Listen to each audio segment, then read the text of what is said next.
जय हिंद। अभी जो मैं वीडियो बना रहा हूँ इसमें बहुत ही एक इम्पोर्टेंट टॉपिक पर मैं बना रहा हूँ।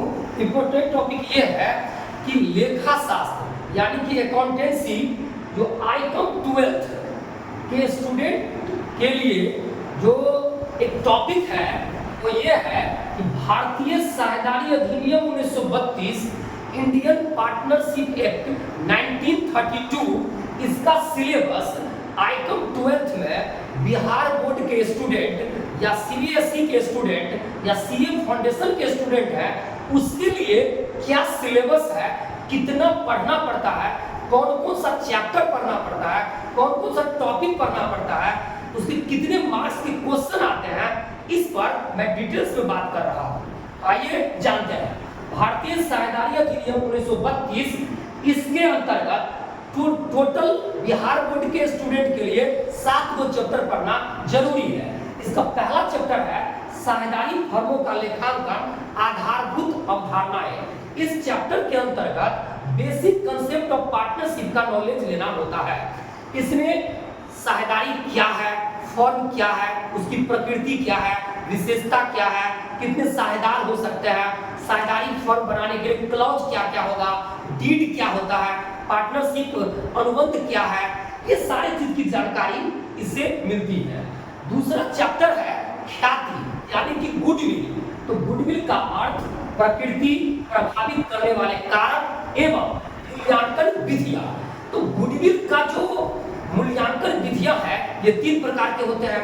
Average profit method, super profit method, capitalisation method.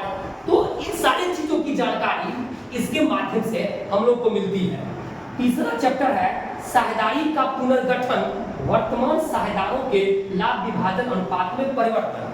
साझेदारी का पुनर्गठन जो है वो कई स्थितियों और परिस्थितियों में होती है, जैसे कि साझेदारों का लाभ विभाजन अनुपात में परिवर्तन होने से साझेदारी का पुनर्गठन हो जाता है, या नए साझेदार के प्रवेश होने से भी साझेदारी फर्म का पुनर्गठन हो जाता है, या किसी विद्यमान साझेदार का मृत्यु हो जाने से भी साझेदारी फर्म का पुनर्गठन होता है, या कोई साझेदार अपने इच्छा अनुसार या किसी परिस्थितिवश अवकाश ग्रहण करना चाहते हैं तो वहां भी साझेदारी फर्म का पुनर्गठन होता है।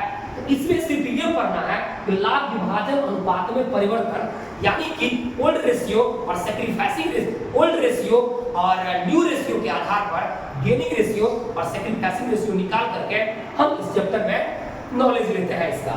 अगला है साझेदार का प्रवेश।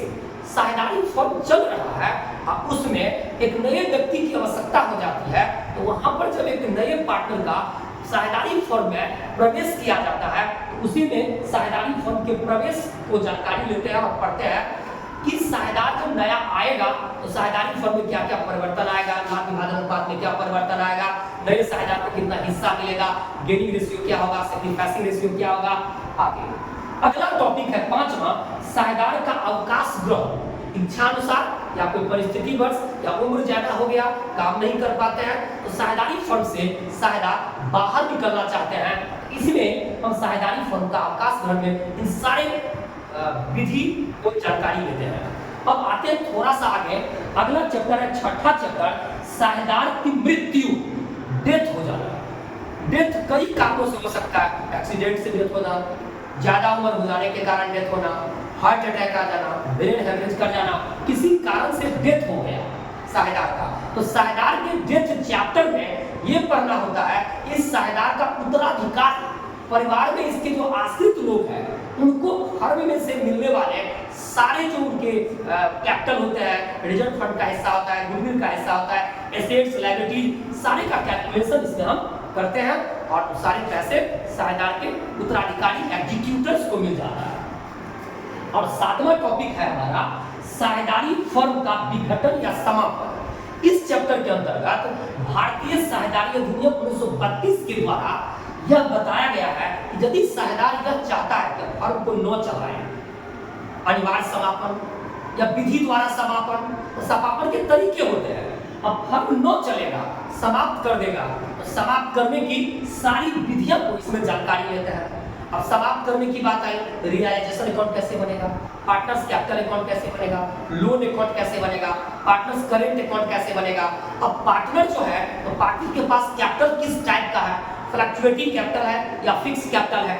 यदि फ्लक्चुएटिंग कैपिटल है ओनली पार्टनर्स अकाउंट बनेगा, फ्लक्चुएटिंग कैपिटल है तो पार्टनर्स का करेंट अकाउंट बनेगा। तो इस तरह की फ्लक्चुएटिंग पर पार्टनर्स कैपिटल अकाउंट, फिक्स रहने पर पार्टनर का कैपिटल अकाउंट के साथ साथ करेंट अकाउंट, लोन अकाउंट अलग से बनेगा, रियलाइजेशन अकाउंट बनेगा, तो इस तरह बाद में बैंक अकाउंट बनेगा। तो इन सारी चीज की जानकारी हमें मिलती है।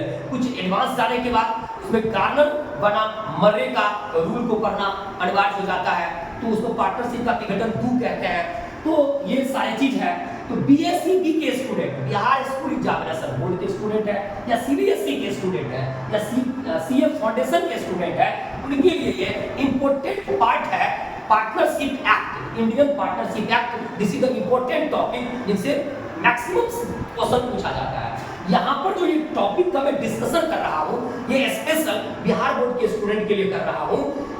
वो स्टूडेंट के लिए सिलेबस जो बिहार गवर्नमेंट का जो एग्जाम का जो पैटर्न है बीएससी का, उसका सिलेबस जो बनाया हुआ है, तो पार्टनरशिप से ऑब्जेक्टिव, शॉर्ट टाइप और लॉन्ग टाइप, ये तीनों टाइप के जो क्वेश्चन है उनसे मिला करके 50 मार्क्स का आता है। तो यदि कोई स्टूडेंट अपना रिजल्ट को बेहतर बनाना चाहते हैं, अपना रिजल्ट में 4 चांद लगाना चाहते हैं, अपने लाइफ को रिजल्ट अच्छा ला करके जिंदगी को सुंदर बनाना चाहते हैं, मैक्सिमम मार्क ला करके टॉपर बन करके वो अपने परिवार का नाम रोशन करना चाहते हैं, बिहार बोर्ड में अच्छा प्रदर्शन करना चाहते हैं, स्कूल टॉपर बनना चाहते हैं, डिस्ट्रिक्ट टॉपर बनना चाहते हैं, तो पार्टनरशिप पर ज्यादा फोकस करें।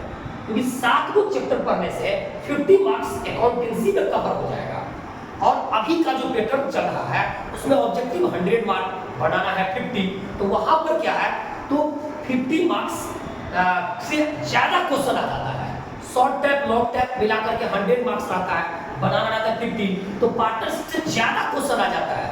यदि उनको पार्टनरशिप में पकड़ है तो 50 मार्क्स नहीं 60-70 मार्क्स तक वो कवर कर सकता है 100 मार्क्स में। तो स्टूडेंट अपना रिजल्ट को बेहतर बनाने के लिए, अपने फ्यूचर को बेस्ट करने के लिए, अपने जिंदगी को सुंदर बनाने के लिए पार्टनरशिप को सीखे, इंडियन पार्टनरशिप एक्ट 1932 को समझे और इसे एग्जाम में अच्छा से क्वेश्चन आंसर को करे और अपने रिजल्ट में 4 चांद लगाए।